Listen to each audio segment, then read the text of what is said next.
नमस्कार, मैं राजीव कुमार विजन बिहार से। जैसा कि आप सबको पता ही होगा कि बिहार में शीतकालीन सत्र चल रहा था। उस दौरान बिहार के तत्कालीन मुख्यमंत्री नीतीश कुमार और पूर्व मुख्यमंत्री जीतन राम मांझी में नोक-झोंक हो गया था। उसी को लेकर पूर्व मुख्यमंत्री जीतन राम मांझी ने कहा है कि हमारे साथ दुर्व्यवहार हुआ है। उसी को लेकर वो धरने पे बैठे हुए हैं और क्या बोल रहे हैं मैं आपको बताता हूँ। बिहार के पूर्व मुख्यमंत्री जीतन राम मांझी ने भाजपा का साथ मिलने के बाद अब मुख्यमंत्री नीतीश कुमार के खिलाफ मोर्चा खोल दिया है। उन्होंने मंगलवार को नीतीश के खिलाफ मौन धरने पर बैठने की घोषणा कर दी है, यानी बैठ गए हैं। जीतन राम मांझी ने कहा कि उनके साथ जो हुआ उससे दलित समाज शर्मसार है। दलितों के साथ साथ महिलाओं को भी नीतीश कुमार ने छोड़ा नहीं है। हिंदुस्तान आवाम मोर्चा के नेता मांझी ने आगे कहा कि इसी मुद्दे को प्रधानमंत्री नरेंद्र मोदी ने भी अपने भाषणों में उठाया है। हम प्रधानमंत्री जी के अति आभार व्यक्त करते हैं कि आप हमेशा से ही हमारे साथ खड़े हैं और नीतीश कुमार जी हमेशा हमारा मजाक उड़ाते हैं। जब नीतीश कुमार ने हमारे जैसे आदमी को प्रताड़ित करने का काम किया तो अपने इस मुद्दे पर हमारा साथ दिया। ये बोल रहे हैं नरेंद्र मोदी को उप मुख्यमंत्री बिहार के जीतन राम मांझी और शुक्रिया कर रहे हैं।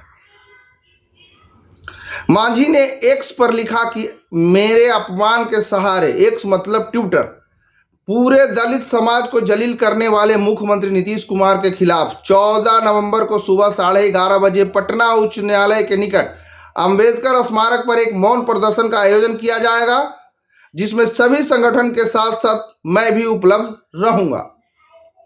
उल्लेखनीय है कि विधान मंडल के शीतकालीन सत्र के दौरान मांझी जाति जनगणना को लेकर सवाल उठा रहे थे। तभी मुख्यमंत्री नीतीश कुमार का गुस्सा फूट पड़ा और उन्होंने मांझी को निशाने पर लेते हुए कहा था कि मेरी मूर्खता थी कि मैं इसे मुख्यमंत्री बनाया। इन्हें कोई सेंस नहीं है, कुछ भी बोलता रहता है। इसी बात को लेकर के माहौल और राजनीति बिहार में गर्म तेज है। हालांकि दोनों में आपसी पहले सहमति थी जब दोनों साथ में थे, लेकिन एक वाकया सबको पता है कि जब दोनों में खटपट हो जाता है तो एक दूसरे का नोक झोंक शुरू हो जाता है और यही तीसरे को मजा लेने का टाइम मिल जाता है। मेरा ये कहना है कि जब वो जेडीयू में थे, महागठबंधन में थे, तब ऐसे तो नीतीश कुमार को मैं नहीं छोड़ूंगा जब तक मैं जिंदा रहूंगा तब तक। इसलिए मैं बार बार बोलता हूं कि नेता का कोई धर्म नहीं होता है, कोई जाति नहीं होती, उनकी एक जाति ही अलग है। उनको जिस तरफ फायदा मिलेगा उधर वो अपना लोटिया सोटिया लेकर चल जाएंगे और उनके कार्यकर्ता बेचारे भौ भौ करते रह जाते हैं। और वोटर को मैं ये आगाह करूंगा कि भाई अपने वोट उस नेता को दे आपके हित में सोते, पढ़ा लिखा रहे, ये नहीं कि अपनी जाति बिरादरी के पे सोच करके दे। और धन्यवाद। मेरा नाम राजीव कुमार है और आप विजन बिहार देख रहे हैं। मैं छोड़े जाता हूं मांझी जी के उस भाषण के दौरान जिसमें कि वो घोषणा कर रहे हैं कि मैं धरने पे बैठूंगा।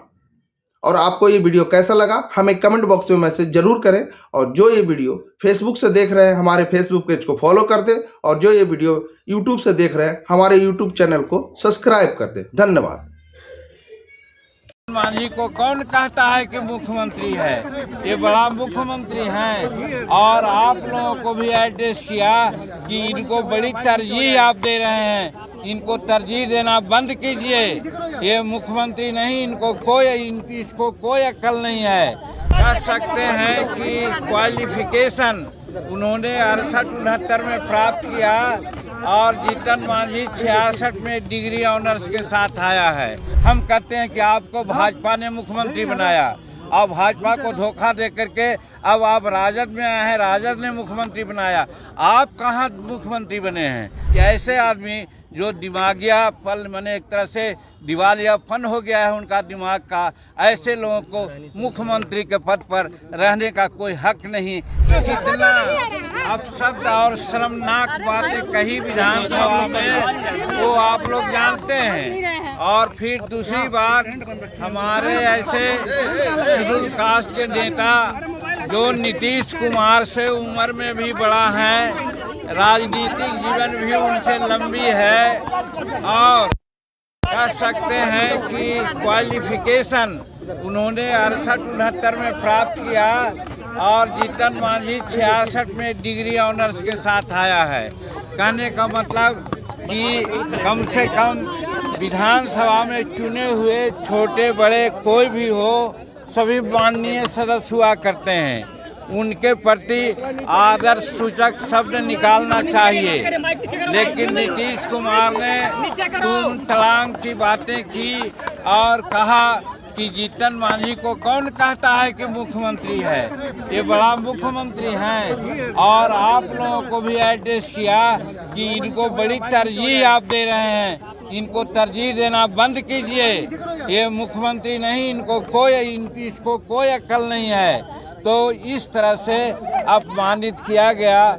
हम समझते हैं कि वो जीतन मांझी का अपमान नहीं है, सभी बिहार और हिंदुस्तान के जो दलित लोग हैं उनका अपमान उन्होंने किया। एक राज्य का मुख्यमंत्री जो 13 करोड़ जनता का प्रतिनिधित्व करते हैं और उनके मुखारबिंद से ये सारी बातें जो आई वो निश्चित रूप में विचारणीय है। और जीतन मांझी क्या बोल रहा था, लोग कहते हैं हमारे और भाजपा के बड़े नेता बोलेंगे कि जो आरक्षण संबंधी बिल लाया और कोटा बढ़ाने की बिल लाया, एडमिशन में भी हम लोग सब एक मत से उसको पारित किया, समर्थन दिया, तो फिर उसमें विरोध की कौन बातें आती है। सिर्फ हमने ये कहा कि बाबा भीमराव अंबेडकर जब संविधान लागू करने की बात हुई और आरक्षण देने की बात हुई तो उन्होंने कहा था कि 10 वर्षों में समीक्षा होनी चाहिए। हुजूर आप 18 वर्ष व्यतीत कर दिए, आपके छोटे बड़े भाई भी 15 वर्ष मुख्यमंत्री में रहे, आखिर क्यों नहीं इसका समीक्षा हुआ। और हम बताते हैं कि 16% कोटा हमको होना चाहिए था, अगर आज जांच किया जाएगा तो वो 7 या 8% से ज़्यादा नहीं है।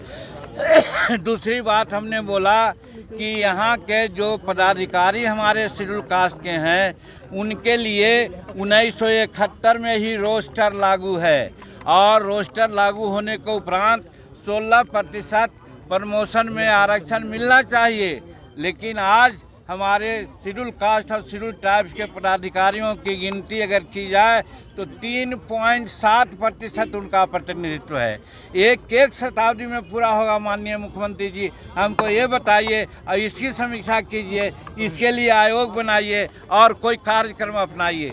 इतने ही कहने पर वो भड़क गए कि इसको कुछ आता है, इसको हमने मुख्यमंत्री बनाया। हम कहते हैं कि आपको भाजपा ने मुख्यमंत्री बनाया और भाजपा को धोखा दे करके अब आप राजद में आए हैं, राजद ने मुख्यमंत्री बनाया। आप कहाँ मुख्यमंत्री बने हैं?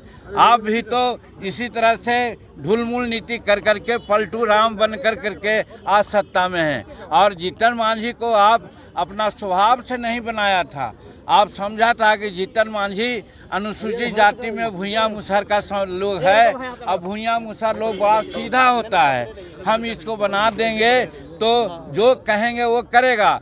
क्योंकि 2014 में चुनाव जब हार गए तो सब जगह से थू होने लगा कि आप इस्तीफा दो। तो इस्तीफा न दे करके एक ऐसे मुलायम आदमी को बनाने का कोशिश किया कि जो वो कहें वो करें। और 2 महीना तक सचमुच में हमने किया। बाद में आप ही लोगों ने कहा कि जीतन मांझी रबर स्टैंप है, जीतन मांझी रिमोट से चलता है, तब फिर हम अपना काम शुरू किया तो उनका पेट में दर्द होने लगा। बहुत सारी बातें किया है वो आपके सामने है। और आज बाबा भीमराव अंबेडकर के चरणों में अपना माला पहना करके और हम लोग रिकॉन्साइल करना चाहते थे कि बाबा हम लोग क्या करें, नीतीश कुमार को सद्बुद्धि दें। और आज ताला नहीं खोला गया, विधानसभा में भी बोलने का मौका नहीं दिया और आज यहाँ पर बाबा का मूर्ति पर माल्यार्पण करने से भी रोका गया। इतना जघन अपराध हम समझते हैं कि बिहार के दलित पिछड़ा वर्ग के लोग, महिला लोग नहीं बर्दाश्त करेंगे। और ऐसा ये न किए हैं तो हम लोग छठ के बाद दिल्ली के जो हम राजधानी है वो राजघाट में भी महात्मा गांधी के सामने भी हम लोग प्रार्थना करेंगे कि नीतीश कुमार को सद्बुद्धि दे, और लोगों से कहेंगे कि ऐसे आदमी जो दिमागिया पल माने एक तरह से दिवालियापन हो गया है उनका दिमाग का, ऐसे लोगों को मुख्यमंत्री